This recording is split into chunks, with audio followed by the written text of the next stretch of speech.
quest for the sunken slave ship which claimed 664 African men, women and children. Experts said to believe they are close to locating the final resting place of a slave ship which sank in what has been described as the biggest single tragedy of the Atlantic slave trade. Filled with human cargo, the slave ship Lursden ran aground in an estuary off the coast of Suriname, South America, near to the end of her transatlantic voyage on New Year's Day of 1738. As she sank into the murky depths, the captain ordered his crew to send the slaves below deck and for the hatch to be nailed shut to keep them there.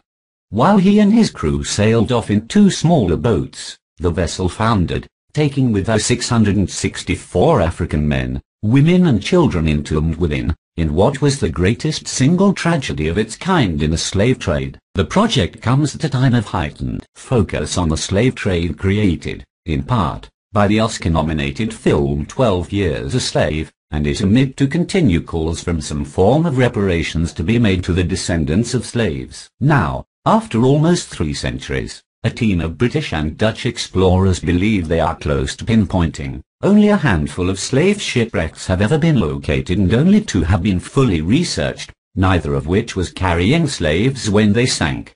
The 111-feet ship, owned by the Dutch West India Company, started her final voyage at Elmina, in what is now Ghana, on November the 19th, 1737. She had spent 6 months at the African port, waiting for plenty slaves to be taken on board to make the journey. The Netherlands formally abolished slavery on July 1, 1863. Britain had done so 30 years earlier and had abolished the slave trade almost 60 years earlier.